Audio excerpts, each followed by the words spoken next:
우리 함께 말씀 사도행전 1장 1절로부터 3절까지 말씀 같이 보도록 하겠습니다.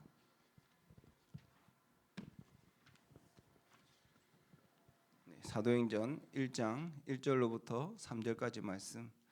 우리 짧은 말씀이니까 우리 같이 한번 읽도록 하겠습니다. 시작. 데오빌로여, 내가 먼저 쓴 글에는 무릇 예수께서 행하시며 가르치시기를 시작하신부터 그가 택하신 사도들에게 성령으로 명하시고 승천하신 날까지의 일을 기록하였노라. 그가 고난받으신 후에 또한 그들에게 확실한 많은 증거로 친히 살아계심을 나타내사 40일 동안 그들에게 보이시며 하나님 나라의 일을 말씀하시니라. 아멘. 지난 주간에 파묘라는 영화를 봤습니다. 보신 분들 계시죠? 다들 안 봤습니까? 네, 좋은 영화는 아닙니다. 영적으로 무당도 나오고 귀신도 나오고 풍수지리사도 나오고 그런 어떤 것들을 진행되는 그런 영화죠. 영적으로 사실 유익한 영화는 아니었는데 영화를 보면서 한 가지 드는 확신 한 가지가 있었습니다. 그것은 인간은 영적인 존재, 인간은 영적인 존재라는 것입니다. 모든 나라마다 무당이 있어요. 모든 나라마다. 우리나라에도 무당이 있지만 아프리카에도 무당이 있고 다양한 나라에도 어떻게 귀신을 처리할까에 대한 연구들이 역사 속에서 굉장히 많았습니다. 우리나라에 보면 그죠? 무당이 할머니를 얻고 또 귀신을 속이고 뭐 이런 일들이 나오잖아요. 그죠? 그래서 우리 인간은 확실히 육체가 있고 감정이 있고 영적인 부분들이 있구나, 영혼육으로 이루어졌구나라는 것들을 다시 한번 저는 생각해 보았습니다. 그래서 우리가 육체를 훈련시키는 만큼 영을 훈련시키는 것도 굉장히 중요합니다. 지금 우리가 무슨 기간을 보내고 있죠? 네, 사순절 기간을 보내고 있죠. 사순절 5주차를 보내고 있는데 이 기간 동안 우리가 이제 이번 주가 아니고 다음 주부터 2주 동안만 할 거예요. 2주 동안 광야 영성 훈련을 할 텐데요. 우리 영을 훈련시키는 그런 시간입니다. 뭐 별거는 없습니다. 그냥 말씀 읽고 기도하고 그리고 여러분들이 유익하게 생각했던 많은 것들이 있잖아요. 유튜브나 그리고 SNS나 뭐 또 뭐가 있을까요? 쇼핑 뭐 다른 등등 그런 것들을 잠시 멈추고 영적인 훈련을 해보는 것이 이번 훈련의 목적입니다. 왜냐하면 우리 육체를 훈련하기 위해서도 헬스를 다니고 열심히 운동하는 것들이 필요한 만큼 우리 영도 분명히 어떤 훈련이 필요합니다. 제가 어제 이제 순장 부순장 모임으로 애양원에 갔다 왔거든요. 여수의 애양원에. 그래서 애양원 이제 거기 장로님이 설교를 쭉 하시는데 그게 들으면서 믿음의 선조들이 정말 영의 훈련을 참 많이 하셨구나 이런 도전을 많이 받았어요. 왜냐하면 애양원에는 다 한센시병이 한센병 환자들이잖아요, 그죠? 그게 이제 뭐 성도들이 한 1,000명 됐고 한센병 환자들 뭐 500명 이렇게 모여서 예배를 드리는데 뭐 손이 문드러지고 막 이런 사람들이 밖에 나가서 예배 드릴 수 없으니까 다 이렇게 기숙사 생활, 공동 생활을 하게 되니까 조별로 이렇게 지냈다고 합니다. 조별로 지내니까 조장이 항상 그 방에 있는 아이들을 깨워서 새벽 기도에 참여시키고 말씀을 읽고 또 그날 외워야 되는 말씀이 있대요. 그 말씀을 외우지 않으면 새끼 밥을 안 준답니다. 그러면서 이런 말을 한다고 해요. 영적인 양식도 먹지 않는데 육적인 양식을 먹을 자격이 없다. 멋지지 않습니까? 부담스럽나? 나는 도전을 받았어. 와, 역시 우리 신앙의 선배들은 다르구나. 영적인 양식을 안 먹으면 육적인 양식도 안 먹구나. 자기들은 몰랐을 때 분명히 이거 기합일 텐데 반대로 생각해 보면 자신도 모르게 영적인 어떤 훈련들을 그런 식으로 해 나갔던 것이죠. 여러분, 우리 감정과 이런 혼적인 부분들을 강화시키기 위해서는 여행도 가고 책도 읽고 정서적으로 훈련을 많이 받고 육체적으로도 좋은 음식을 먹고 운동을 하면서 우리 육신을 건강하게 하듯이 우리 영성을, 우리 영적인 부분들을 2주 동안만, 오래 하라고 말 안 해. 2주 동안만 여러분 실천해 보시고 여러분의 영적인 부분들을 조금 더 성장시켜 보시기 바랍니다. 여러분, 청년식에 이런 일들을 조금 하는 것이 PT 받는다라고 생각하세요. PT 받는다고. 알겠죠? 좀 더 지나면 여러분 스스로가 이 훈련들을 적용하고 또 훈련을 시키는 삶을 살아갈 때 여러분 영적인 부분들이 개발됩니다. 예전에 성인 샌프란시스코 샌프란시스코 예, 죄송합니다. 성 프란시스코 샌프란시스코 말고 성 프란시스코 그 책에 보면 성인이 이제 영적 훈련을 하고 40일 금식 기도를 하고 딱 나와서 예배드리는 장면이 있거든요. 그때 수많은 새들이 모여서 함께 예배를 드립니다. 예, 새들이 쫙 모여서 예배드리는 그런 기록들이 있습니다. 또 성 안토니오라는 성인이 자기가 이래 영적인 훈련을 하고 예배를 드릴 때 바다의 물고기가 그 주변에 쫙 모여서 예배했다라는 그런 기록들이 있습니다. 그렇게 영적인 훈련이 굉장히 사실은 중요합니다. 그런 어떤 성인의 반열에는 우리가 못 가겠지만 우리의 삶의 영적인 훈련들을 하나씩 해 나가길 바랍니다. 오늘 순모임 할 때 제가 지원서를 하나씩 줄 겁니다. 순별로 그게 이름 적고 말씀 얼마나 읽을 것인지 그리고 기도 얼마나 할 것인지 이거 딱 이렇게 해서 나중에 저한테 제출해 주시기 바랍니다. 알겠죠? 제가 적은 것은 뭐 성경 읽기, 뭐 예배 참여하기, 전도하기 뭐 요 정도밖에 없는데 목사님 이거 너무 시시한 거 아닙니까? 하는 수는 괜찮습니다. 알겠죠? 새벽기도 하겠습니다. 금식하겠습니다. 저희가 영적인 어떤 부분에서 경건 서적을 읽겠습니다. 큐티를 매일 하겠습니다. 이런 걸 적용해도 됩니다. 아까 우리 자유를 말했잖아요. 자유를. 그러니까 자유롭게 순별로 조금 더 확장시켜도 상관없다라는 부분들을 기억하시기 바랍니다. 옆 사람과 이렇게 한번 인사해 봅시다. 당신의 영이 건강해지길 바랍니다.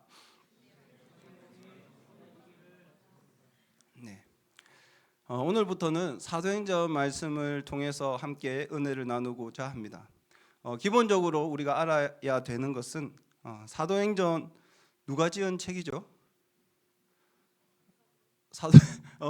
사도행전 누가 지은 책이죠? 사도 나와서 곤란한데 우리 너무 무식이 들러나면 안 되니까 누가가 지은 책이죠. 누가가 누가복음을 짓고 사도행전을 같이 지었습니다. 그래서 어떤 학자들은 사도행전을 누가행전이라고 표현하기도 합니다. 그리고 학자들은 사도행전을 성령행전이라고 부르기도 합니다. 사실 사도행전의 대부분의 이야기는 복음이 증거되고 사마리아와 다른 지역에 복음이 계속 전파되는 그런 상황을 기록한 책입니다. 사도들의 이야기와 사도들의 행동들을 하나하나 기록한 책은 아닙니다.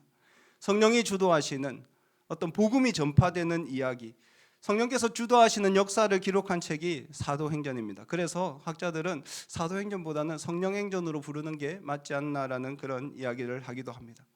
사도행전은 28장까지 있는데요. 28장까지 되어 있다고 종결된 책은 아닙니다. 성령이 오시면 사마리아와 유대와 땅끝까지 증인이 되리라. 그 말씀을 근거로 한다라면 사도행전은 복음이 로마까지 전파되었던 이야기가 끝으로 맺어진 책입니다. 아직도 그 책은 계속해서 쓰여지고 있습니다. 사도행전 29장은 오늘날 복음이 유럽을 전파되어서 그리고 아프리카 그리고 남미, 북미 그리고 한국, 아시아 이렇게 계속해서 전파되는 것을 기록한 책이 바로 사도행전입니다. 그런 모든 것들을 주도한 분은 누구실까? 그것은 바로 성령님이고 하나님입니다.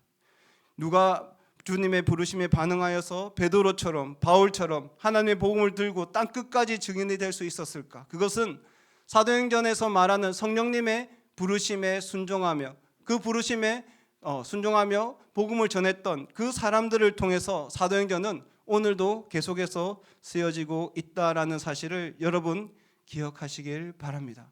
여러분도 사도행전 29장의 주인공이다. 그 사실을 기억한다라면 오늘도 성령님께서 여러분을 통해서 진행되는 그 이야기들을 순종하고 반응하고 삶 속에서 적용한다라면 여러분 역시 하나님의 역사에 동참해서 살 거라고 생각합니다. 그렇게 사는 우리 청년들이 되기를 축복합니다. 예전에 친한 친구와 심각하게 신경전을 했던 적이 있습니다. 제가 예화를 할 때마다 좀 싸우는 얘기를 해갖고 또 싸울 때는 앞으로 이 이야기를 할 때는 또 앞으로 나와야 돼. 주찬이 말처럼 내가 싸우는 얘기만 하면 앞으로 나온다는 그 피드백에 빵 터졌는데 그랬던 것 같아. 어제도 제 금요 심야 기도 설교하는데 어제가 아니 그제구나. 우리 부부싸움한 얘기를 했는데 계속 매주마다 싸우는 얘기를 잘 하는데 여러분 오해하지 마십시오. 여러분 제가 봐도 싸우는 사람은 아닌 것 같잖아요. 그지? 동의하지 않네. 이것들이. 네, 아무튼 이유는 간단한 내용입니다. 그때는 우리가 이제 청년부에서 약간 20대 중반이었고 20대 초반 아이들하고 이렇게 이야기할 그런 시간이었는데, 그 친구가 그런 얘기를 하더라고요. 우리는 우리 인생의 감독과 같은 사람들이다. 감독. 그래서 우리 인생을 계획하고 결정하고 이야기를 만들어가는 사람이다. 하나님 안에서 그런 이야기를 만들어낸 감독과 같이 살아야 된다, 이렇게 이야기를 하고 있는데, 제가 약간 그건 아닌데 이런 생각이 딱 드는 거예요. 왜냐하면 사실 우리 인생의 감독은 하나님이신데, 우리 인생의 이야기를 만들어가는 것은 하나님이신데 우리가 감독이 될 수 있나? 우리는 그냥 배우로서 하나님의 이야기에 동참하는 것이 아닌가라는 그런 반론을 제기했습니다. 그 반론을 바로 제기하니까 동생들 앞에 약간 기분이 상했던 그 친구가 어떤 반응을 보였겠습니까? 욱했겠죠. 그 친구가 욱하니까 저도 욱하고, 그러다가 약간 신경전을 했던 것 같습니다. 사실 인생을 주도적으로 산다는 의미로는 친구의 말처럼 우리의 새로운 이야기를 만들어가는 감독의 입장으로 우리는 살 수 있습니다. 하지만 우리는 우리의 인생의 가장 완벽한 마무리, 우리 인생을 가장 주도하는 가장 완벽한 스토리를 만드는 것은 역시 역사를 주관하시는 우리 하나님이십니다. 하나님이 우리 인생의 이야기를 만들어 가신다라는 것입니다. 사도행전을 보면서 우리가 분명하게 기억해야 되는 한 가지, 사도행전의 이야기의 중심에는 하나님이라는 사실, 하나님께서 역사를 주관하시고 하나님께서 사도행전의 주인공이라는 사실을 우리는 기억해야 합니다. 역사의 주관자이신 하나님께서는 천지를 창조하셨습니다. 그 하나님께서 예수님을 이 땅에 보내셨죠. 누가는 누가복음을 통해서 예수님의 이야기를 세세하게 보고합니다. 예수님의 살아계심, 그리고 예수님께서 우리의 죄를 지고 죽으심, 십자가, 부활, 그리고 우리에게 말씀하신 그 미션, 그 모든 것들을 누가복음에 기록하고 사도행전을 통해서 이제 복음이 증거되는 그 이야기들을 계속해서 하는 것이죠. 하나님께서 디자인하신 모든 이야기가 하나하나 성취되고 이루어지게 되는 것입니다. 교회를 핍박하는 성도들에게 원수와 같은 바울이 예수님을 믿고 예수님을 전하게 되는 사도로 변하는 것, 그것을 주도하시는 것도 하나님입니다. 이방인에게 복음을 전하게 되는 것, 고넬료에게 복음을 전하고 베드로에게 환상을 보이셔서 고넬료 가정에 새롭게 복음을 전하게 되는 모든 과정들, 베드로가 주도한 이야기가 아니라 하나님께서 주도한 이야기죠. 바울은 아시아로 가려고 했습니다. 아시아로 가서 복음을 증거하기를 원했습니다. 그곳에서 교회를 세우고 그곳을 선교의 기지로 삼으려 했습니다. 그렇지만 성령님은 바울의 길을 막으셨죠. 유럽으로 가게 하셨고, 유럽으로 전파된 복음은 로마를 통해서 전 세계로 전파되게 되는 것입니다. 누가 모든 이 일을 디자인하고 계획하시고 진행하고 운행하십니까? 바로 하나님께서 주도하고 있다라는 사실입니다. 여러분, 우리가 바라보는 모든 역사, 우리가 살아가는 모든 역사, 그 속에 주도하고 계신 분은 하나님이십니다. 우리는 그 사실을 먼저 기억해야 합니다. 하나님께서 만들어 가시는 그 역사 가운데 실패는 없습니다. 언제나 하나님은 다시 오실 그 예수님의 오심까지 이 이야기를 완벽하게 마무리하게 될 겁니다. 그렇다면 하나님은 이런 우주적인 역사, 거시적인 역사만 운행하실까? 아닙니다. 하나님은 미시적으로 우리 삶에 다가오셔서 여러분 한 사람 한 사람의 그 역사도 주도하고 계시다라는 사실을 우리는 기억해야 합니다. 여러분, 하나님은 우리 인생의 감독입니다. 하나님은 여러분을 향한 완벽한 계획을 준비하시고 하나님은 여러분의 인생을 완벽한 길로 인도하고 계십니다. 우리는 그것을 믿고 살아야 되는 것입니다. 주중에 우리 청년들 몇 명을 만나서 이런저런 이야기를 했습니다. 우리 청년들이 가진 가장 큰 고민은 뭘까요? 미래에 대한 고민이겠죠. 앞으로 무엇을 할까? 교대 다니는 친구들 역시 교사로서 어떻게 살아야 되는가? 내가 왜 교대에 왔을까? 이런 어떤 고민들이 우리 청년들에게 있는 것을 보았습니다. 저는 청년들에게 너무 고민하지 말고 하나님께서 만들어 가시는 길을 따라 충실하게 한 걸음 한 걸음 살면 된다라고 했습니다. 그렇게 살면 그렇게 살면 하나님께서 당신의 길로 인도하신다라는 것이죠. 여러분, 우리가 무엇이 되는 것, 교사가 되는 것, 의사가 되는 것, 돈을 많은 것, 버는 것, 이런 것은 하나님께 그리 중요한 것은 아닙니다.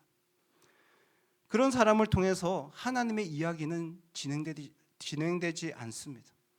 하나님께서 사용하시는 사람, 하나님께서 만들어 가신 이야기는 하나님의 이야기에 동참하는 사람들을 통해서 그 이야기를 진행시켜 간다라는 사실을 기억하길 바랍니다. 세상에 예수님 당시에 수많은 어부가 있었어요. 수많은 어부. 그곳에 예수님의 이야기에 동참한 사람은 베드로, 안드레, 요한, 야고보, 빌립, 이 5명의 제자가 예수님의 이야기에 동참하게 됩니다. 그리고 그들은 사도가 됩니다. 당시에 수많은 세리가 있었겠죠. 그 세리 중에 마태가 예수님의 제자가 됩니다. 그 당시에 더 많은 똑똑한 사람들, 권위 있는 사람들, 지식 있는 사람들, 권력 있는 사람들, 부가 있는 사람들 많았겠죠. 엄청나게 많은 사람들이 있었지만 하나님의 이야기에 동참해서 사용되는 사람들은 이들밖에 없었다라는 사실을 여러분 말씀을 통해서 배웠으면 좋겠습니다. 여러분, 세상의 성공을 기록하는 책은 개인의 일기장일 뿐입니다. 하지만 하나님의 이야기에 동참해서 그 이야기에 반응해서 순종하는 사람들의 이야기는 하나님의 역사, 하나님의 이야기가 된다라는 것이죠. 하나님의 나라의 이야기로 흘러간다라는 것입니다. 여러분, 우리는 우리의 일기장을 쓰는 사람들이 아닙니다. 하나님의 이야기에 반응해서 그것을 순종하며 살아가는 사람입니다. 제가 오늘 말씀을 준비하면서 특별히 직장 다니는 친구들 참 마음에 이렇게 좀 도전이 되었습니다. 이번에 발리 단기 선교를 준비하잖아요, 그죠? 그런데 기간이 한 10일 정도 되니까 직장 다니는 친구들이 아예 이렇게 신청 자체를 못하는 그런 모습들을 보면서 우리 직장 다니는 친구들이 좀 더 하나님 어떤 일들, 그런 일들에 도전하고 반응하는 그런 사역들을 만들면 좋겠다라는 그런 생각들을 조금 많이 했습니다. 도전이 되더군요. 그래서 내년에는 우리 직장 팀에서 한 일주일 이내로 이렇게 팀을 만들어 갖고 교회에서 돈은 안 받고 자비량으로 가면 어떨까 뭐 이런 생각도 했고, 아무튼 뭐 여러 가지 생각들이 들었습니다. 제가 예전 청년들 이렇게 사역할 때 보면 직장에 취직하고 참 감사하고 좋다 이렇게 간증하고 나서 한 3년, 4년 정도 직장을 다니니까 거의 대부분 동일하게 권태기를 맞이하게 됩니다. 매일 반복되는 일상들, 집에 와서 여력 없는 그런 어떤 시간 속에서 피곤해서 그냥 자고 또 일어나고 변화없는 반복되는 그런 삶들을 통해서 정말 대학교 때 그리고 또 나이가 조금 어렸을 때 청년부에서 열심히 하던 그런 신앙생활이 아니라 뭔가 게으른 것 같고 뭔가 한 걸음 뒤에 처진 것 같고 자신의 삶에 대해서 불만을 많이 가진 그런 청년들의 모습을 많이 보았습니다. 바뀌지 않는 현실 같은 그런 삶들. 이직을 해야 되나? 나의 삶에 뭔가 새로운 것들을 추구해야 되나? 그렇게 살기 위해서 여러 가지 시도를 하게 되죠. 제일 먼저 우리 남자들은 헬스를 하더라고요. 보통 직장을 가지면 헬스장을 끊고 운동을 하기 시작하면 저녁에 막 운동, 아니면 취미생활, 자전거를 타든지 뭘 다양한 것들을 하기 시작합니다. 뭐 그렇게 해서 자신의 어떤 남는 시간들을 사용하더라고요. 근데 그것도 잠시더군요. 시간이 조금 가니까 그런 어떤 취미생활도 한계에 오고 또 신앙적인 부분에서 고민하는 그런 청년들의 모습들을 보았습니다. 우리 직장 다니는 친구들에게 도전하고 싶은 것은 하나님의 이야기는 여러분의 인생 가운데 계속해서 진행되고 있다라는 사실입니다. 그 사실을 붙들고 여러분이 하나님을 붙들고 산다라면 하나님께서 여러분의 인생을 계속해서 성장시키리라고 믿습니다. 다른 청년들도 마찬가지입니다. 오늘 여러분이 하나님을 붙들고 살아간다라면 5년 뒤, 10년 뒤에 여러분의 모습은 지금의 모습과는 전혀 다른 모습으로 살게 될 것입니다. 오늘 나의 모습 속에는 분명히 불안도 있고 아직 완성되지 않는 그런 어설픔도 있고 아직까지 내 삶에 만족 못하는 여러 가지 부분도 있지만 우리가 하나님의 이야기에 동참해서 그렇게 살길 원한다라면 그렇게 아둥바둥 하나님의 이야기에 손을 대고 그렇게 동행한다라면 5년 뒤, 10년 뒤에 여러분이 고백하는 하나님의 이야기는 지금의 모습과는 전혀 다른 하나님의 이야기를 고백하게 될 것입니다. 그리고 하나님 역시 여러분을 통해서 다양한 놀라운 역사들을 만들어 가실 것입니다. 여러분의 이야기를 만들어가는 삶이 아니라 하나님의 이야기를 만들어가는 삶, 하나님의 이야기에 동행하는 삶을 사는 우리 청년들이 되기를 축복합니다. 아멘. 우리가 계속해서 사도행전을 읽으면서 또 한 가지 누가를 통해서 배워야 하는 일이 있습니다. 그것은 복음에 대한 소중함. 복음에 대한 소중함. 우리 1절 말씀과 누가복음 1장 3절 말씀을 같이 볼 텐데요. 한번 같이 읽어봅시다. 시작. 안 읽라. 자, 읽어봅시다. 시작. 데오빌로여.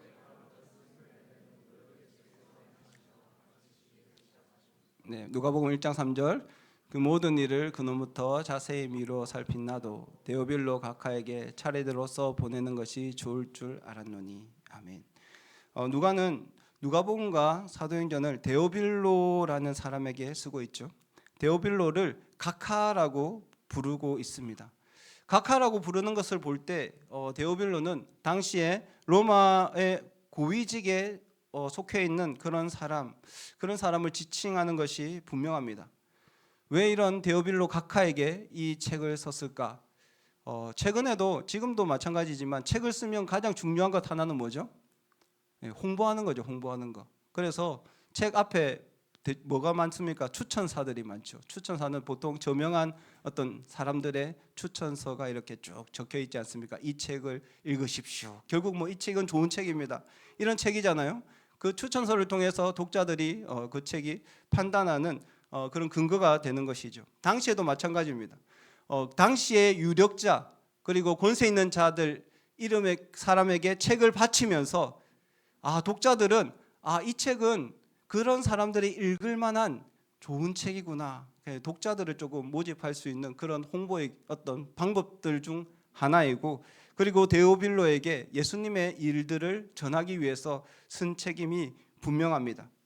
그런데 여기서 우리가 한번 고민해 볼 것이 하나 있습니다. 누가는 예수님의 이야기, 복음을 자신보다 사회적인 위치가 높은 사람에게, 자신보다 부유했던 사람에게, 사회적으로 인정받는 사람에게 복음을 전했다라는 것입니다. 여러분, 사실 이것은 굉장한 의미가 있죠. 여러분, 우리가 선교라는 것을 한번 생각해 보세요. 우리가 발리에 선교를 간다. 보통은 가난한 나라, 나보다 못 사는 나라, 나보다 배움이 덜한 그런 사람들, 어떻게 보면 비교해 볼 때 나보다는 조금 사회적 단계가 낮은 사람에게 복음을 증거하는 것을 부담스러워하지 않습니다. 그런데 반대로 여러분 학교에서 교수님에게, 직장에서 상사들에게, 그리고 여러분 친구 중에 정말로 똑똑하게 말 잘하는 친구들에게, 부모님에게, 믿지 않는 부모님에게 복음을 전하는 것, 나보다 사회적 지위가 조금 높은 사람들에게 예수의 일을 말하는 것, 여러분 어떤 기분이 드십니까? 자신 있으십니까?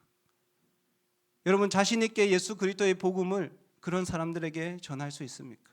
부끄러워하지 않고 당당하게 당신에게 예수님이 필요합니다라고 여러분 고백할 수 있습니까? 여러분, 우리는 예배 때마다 예수님은 나의 가장 소중한 분, 복음은 이 세상에서 가장 귀한 것이라고 고백합니다. 그렇지만 우리의 삶 속에 복음을 부끄러워하는 모습이 분명히 있습니다. 세상의 지식 앞에서, 세상의 부유함 앞에서, 과학적인 사고들 앞에서 복음의 능력을 내세우지 못합니다. 탄자니아에 있을 때 한국에서 이제 목사님들이 거기 현지 목사님들 세미나 하러 이렇게 많이 찾아오십니다. 그러면 이제 현지에 있는 목사님들 이렇게 쭉 모아두죠. 대부분 탄자니아 현지 목사님들 학력은 초등학교 졸업자들입니다. 초등학교도 못 나온 분들도 많습니다. 그만큼 학력이 많이 사실 떨어지는 건 사실입니다. 그들을 이렇게 불러놓고 대부분 목사님들이 하는 설교는 똑같습니다. 어떤 내용일까요? 한국은 전쟁 후에 가난했습니다. 세상에서 가장 가난한 나라였습니다. 그런데 예수님을 잘 믿고 교회를 세웠더니, 하나님을 예배를 잘했더니 하나님께서 복을 주셔서 지금은 세계의 열강의 위대한 나라가 되었습니다. 여러분도 복음을, 예수님을 잘 믿어야 합니다. 교회를 세워야 합니다. 하나님을 예배해야 합니다. 이런 말씀들을 한국에서 오시는 목사님들이 대부분 하십니다. 거의 레파토리가 똑같습니다. 그런데 저는 이 설교를 들을 때마다 사실 선교사로서 마음이 많이 불편했습니다.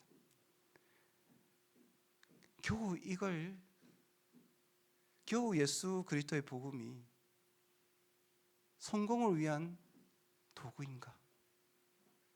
우리를 좀 더 잘 살게 하는 그런 도구일 뿐인가? 이건 마치 새마을 운동, 잘 살아보세, 잘 살아보세 외치는 그런 새마을 운동하고 뭐가 그렇게 차이가 있을까? 그렇다면, 만약에 복음을 통해서 부자가 된다면 지금 잘 살고 있는 이슬람 국가들, 이슬람이 90% 이상, 그런 무슬림 나라들은 어떻게 설명할 것이고, 아프리카의 복음화율이 90%가 되는 부룬디나 루안다의 가난함은 어떻게 설명할 것인가? 여러분, 복음은 성공 스토리가 아닙니다. 복음은 세상에서 부를 얻는 스토리가 아닙니다. 그런 싸구려 복음이 아닙니다. 복음은 세상의 어떤 것과 비교할 수 없는 가치를 가지는 것, 사람의 인생을 바꾸는 것, 사람의 영혼을 살리는 것, 모든 인생을 변화시키는 능력이 복음 안에 있는 것입니다.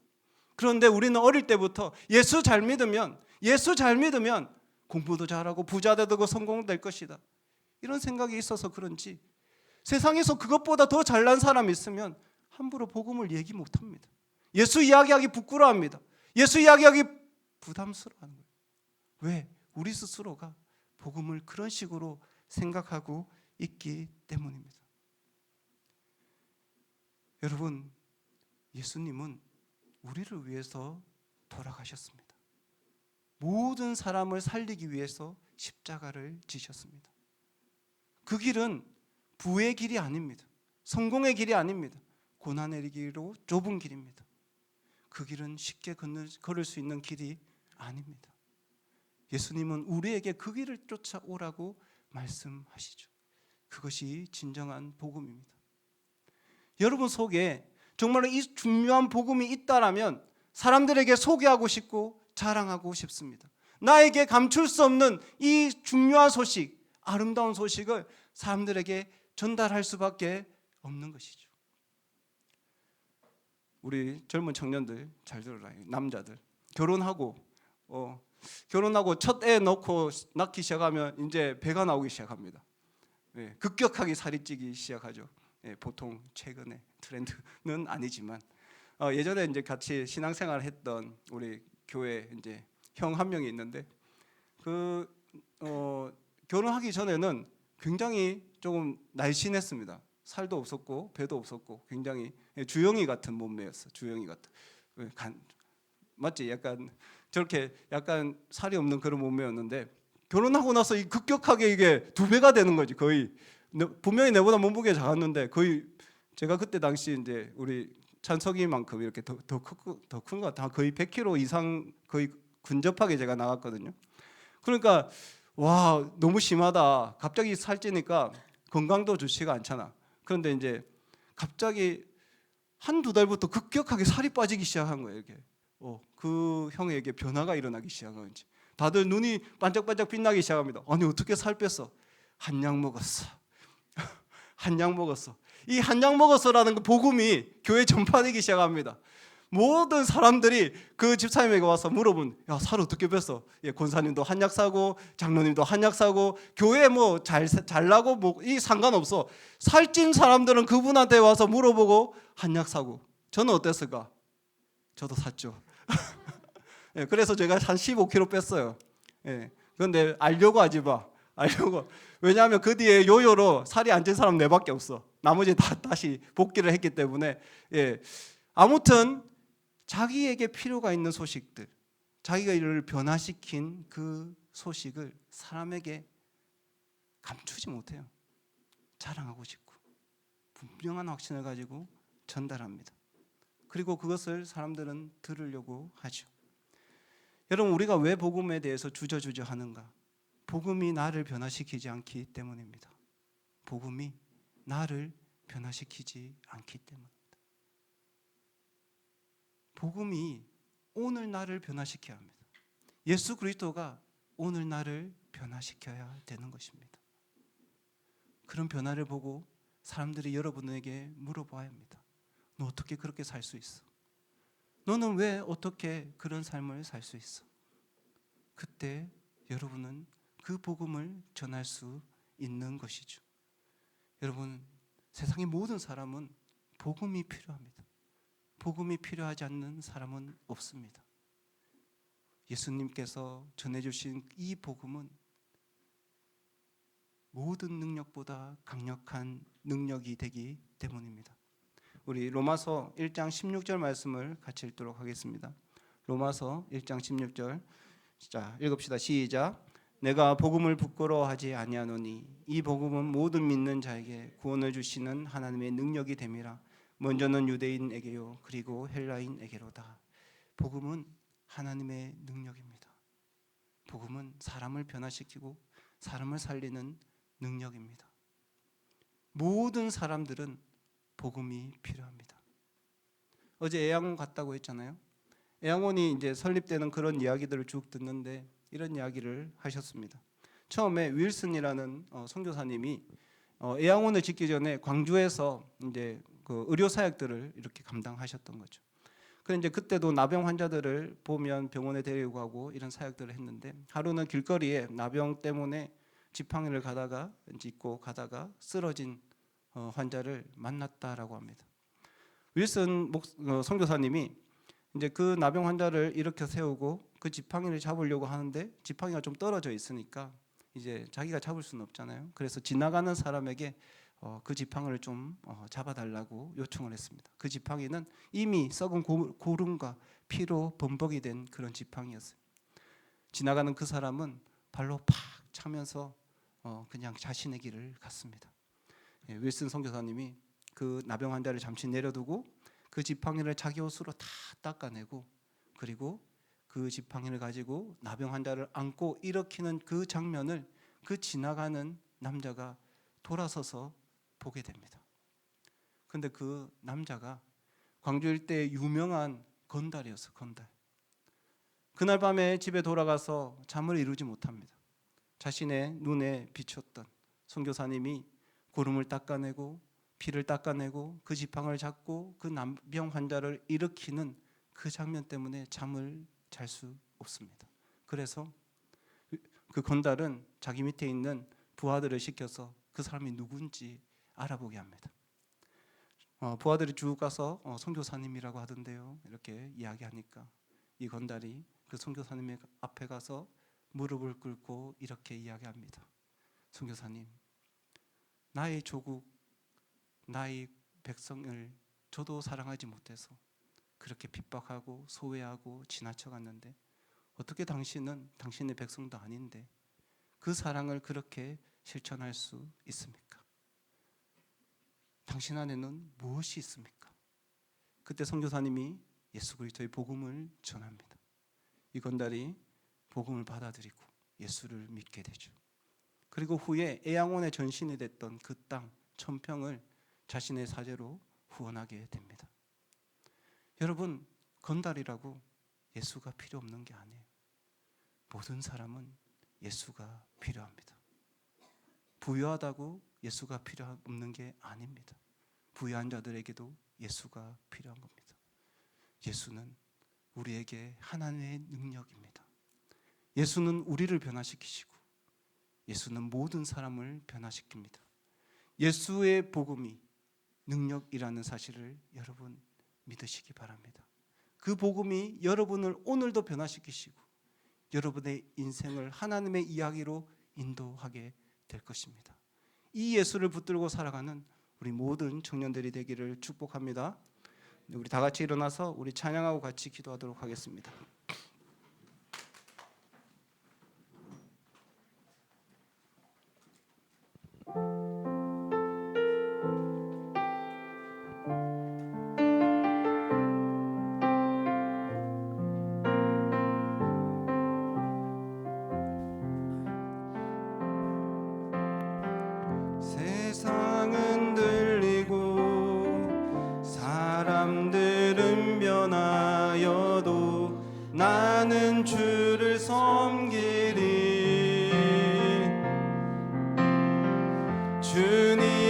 사랑은 영원히 변하지 않네.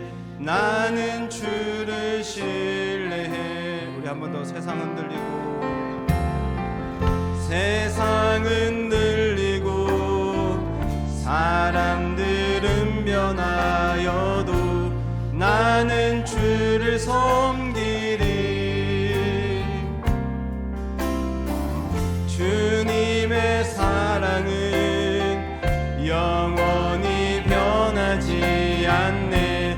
나는 주를 신뢰해. 오직 믿음으로 오직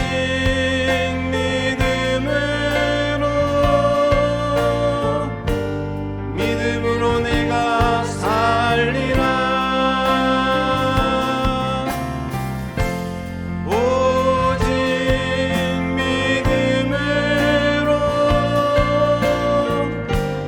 믿음으로 내가 살리라. 오직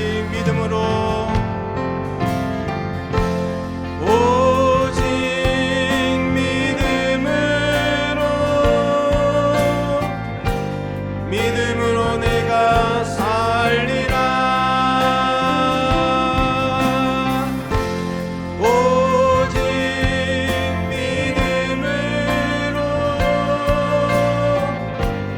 믿음으로 내가 살리라. 믿음 흔들리고 사람들 주를 떠나도 나는 주를 섬기리. 주님의 나라는 영원히 쇠하지 않네. 나는 주를 신뢰해. 오직 믿음으로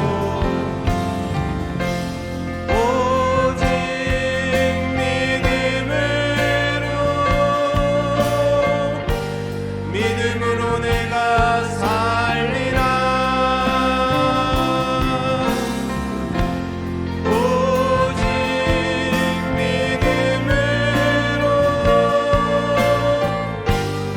믿음으로 내가 살리라. 오직 의인은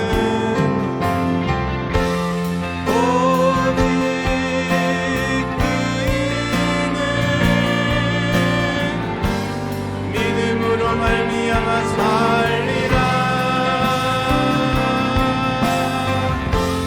오직 의인은 믿음으로 말미암아 살리라.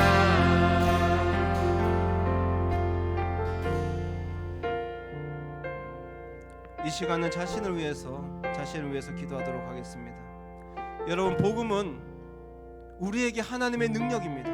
예수님을 믿고 예수님을 위해서 살아가는데 유일한 능력은 복음밖에 없습니다. 우리가 이 복음을 부끄러워한다면 우리가 세상에서 무엇을 가지고 살 수 있습니까? 우리가 복음을 부끄러워한다면 어떻게 이 세상 가운데 빛과 소금으로 살 수 있습니까? 왜 여러분 복음을 부끄러워합니까? 복음이 부끄러운 것이 아니라 우리 자신의 삶이 부끄러운 것 아닙니까? 복음에 합당한 삶을 살지 못해서 예수님이 자랑스럽게 그렇게 살아내지 못해서 내가 살아가는 삶이 뭔가 부족했어. 그래서 복음을 부끄러워하는 것 아닙니까? 여러분, 이 시간 주님 복음이 오늘의 나를 변화시켜 주옵소서. 주님, 나를 변화시키는 하나님의 능력을 경험하길 원합니다. 복음이 나의 능력이 되고 복음이 사람을 변화시키는 능력이 되어 줄 수 있도록 주님, 나에게 그런 믿음을 주시옵소서. 복음의 능력을 믿는 믿음을 허락하여 주옵소서. 나를 변화시켜 주옵소서. 그것만으로 충분합니다 고백하는 인생이 되게 하여 주옵소서. 우리 시간 주여 한번 외치고 자신을 위해서 한번 기도하도록 하겠습니다. 주여, 주여. 아버지 하나님, 이 시간 하나님 우리 모든 아버지 청년들을 위해서 기도 기도하길 원합니다. 하나님 아버지, 우리가 복음을 부끄러워하지 않겠습니다. 하나님 아버지, 복음을 위해 살기를 원합니다. 복음을 위해 능력이 됩니다. 고백합니다. 하나님 아버지, 복음은 우리 인생을 변화시키고 나를 변화시키고 나를 살리고 나에게 새로운 인생을 아버지 주었음을 고백합니다. 하나님 아버지, 정말로 주님, 우리의 삶을 변화시키는 하나님의 능력, 예수 그리스도의 능력을 아버지 우리가 고백하며 살고 아버지 인도하여 주옵소서. 아버지 하나님, 정말 주님, 우리가 세상에서 주저되지 않고 하나님만을 바라보길 원합니다. 아버지 하나님, 정말 주님께서 아버지 주시는 그 능력으로 살길 원합니다. 우리에게 믿음을 다하여 주시옵소서. 우리에게 굳건한 믿음을 다하여 주시옵소서. 하나님만을 바라볼 수 있는 믿음을 주시옵소서. 아버지 하나님, 복음에 대해서 반응할 수 있도록 하나님 아버지 세상에서 흔들리지 않도록 하나님 아버지 우리를 붙들어 주시옵소서. 우리가 주님만을 바라보며 나아가길 원합니다. 하나님을 위해 살기를 원합니다.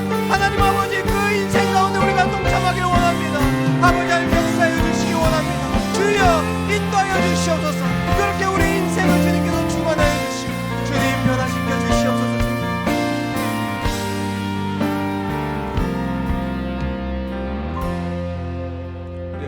오늘은 자신을 위해서 한 가지 더 기도하도록 하겠습니다. 여러분의 인생은 여러분의 이야기가 아니라 하나님의 이야기입니다. 하나님께서 주도하시는 이야기입니다. 여러분의 삶의 모든 선택은 나의 이야기를 위해 선택하는 것이 아니라 하나님의 이야기가 되도록 선택하는 삶을 살아야 합니다. 그렇게 살아갈 때 5년 뒤, 10년 뒤 나의 삶은 하나님의 이야기로 바뀌어지는 삶을 살 수 있습니다. 하나님을 붙든다면 하나님과 동행하는 이야기를 만들 것입니다. 그런 인생이 되겠죠. 하지만 오늘도 하나님의 이야기에 동참하지 않고 나의 이야기만 쓰게 된다면 시간이 지날수록 신학에 대해서, 믿음에 대해서 애매한 자세로 살 수밖에 없습니다. 여러분, 기도하시기 바랍니다. 하나님, 내가 하나님의 이야기에 동참하길 원합니다. 나의 모든 삶이 주님께서 주도하는 그런 인생이 되길 원합니다. 나의 이야기가 아니라 하나님 이야기를 만들어가는 인생이 되길 원합니다. 그 계획이 나의 인생 안에 더욱 선명해지고 더욱 분명해질 수 있도록 나를 변화시켜 주시옵소서.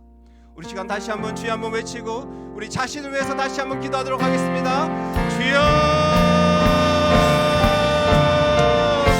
주여.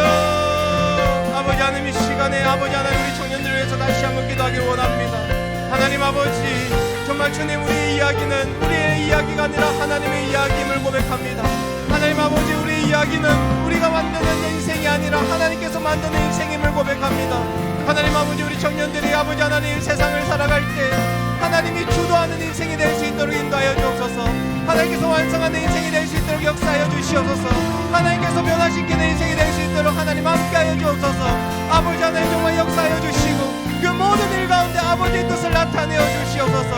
하나님의 영광과 주의 뜻이 그 모든 것 가운데 더 충만하게 나타날 수 있도록 하나님이 인도하여 주시옵소서.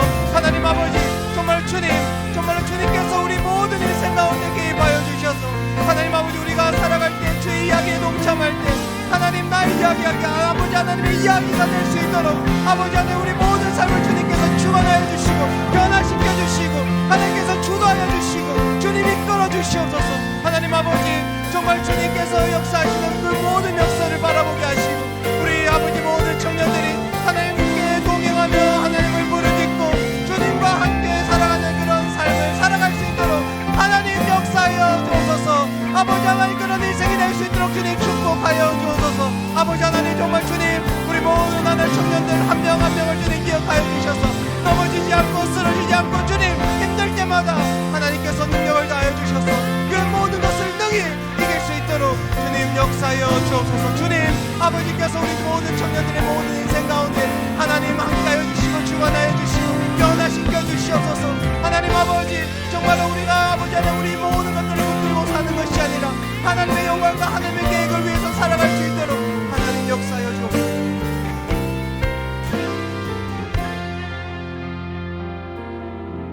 하나님 감사합니다. 하나님, 오늘도 주님은 살아계셔서 우리와 동행하시고 하나님의 이야기를 우리 인생 가운데 만들어 가시는 분임을 고백합니다. 주님, 많은 시간 하나님의 이야기에 동참하는 것보다 나의 이야기를 쓰려고 몸부림쳤던 그런 시간들이 있습니다. 주님, 이런 모든 것들을 내려놓고 주님과 동행하는 삶을 살 수 있도록, 하나님의 이야기를 붙들고 살아갈 수 있도록 인도하여 주옵소서. 하나님, 복음은 우리의 능력입니다. 어떤 것과도 비교할 수 없음을 고백합니다. 나를 살리셨고 모든 사람을 구원하셨고 세상의 모든 사람 가운데 능력이 되는 복음임을 고백합니다. 하나님, 이 복음을 부끄러워하지 않고 세상 가운데 선포하고 고백하는 우리 청년들이 될 수 있도록 하나님 축복하여 주옵소서. 주님, 일주일 동안 세상의 많은 시험이 우리에게 닥쳐오고 우리를 넘어뜨리려 할 것입니다. 그때마다 복음의 능력으로 예수 그리스도의 이름으로 승리하는 우리 청년들이 될 수 있도록 축복하여 주옵소서. 하나님, 오늘도 주님께 예물을 드립니다. 이 예물을 통해서 하나님 나라가 확장되길 원하고 이 예물이 사용되는 곳에 주님 새로운 생명들이 살아나길 원하고 하나님의 영광만이 나타나길 원합니다. 드린 손길들을 주님께서 기억하여 주시고 30배, 60배, 100배 놀라운 주님 복을 허락하여 주옵소서. 오늘도 주님, 하나님을 위해 살아가는 우리 모든 청년들의 모든 삶에 형통한 축복들을 허락하여 주옵소서. 이제는 그리스도의 은혜와 하나님의 사랑과 성령님의 교통하심이 자신의 이야기가 아니라 하나님의 이야기를 만들어가며 복음을 통해서 세상을 변화시키며 살아갈 우리 모든 청년들 머리 위에 이제로부터 영원토록 함께 하시기를 간절히 축원하옵나이다. 아멘.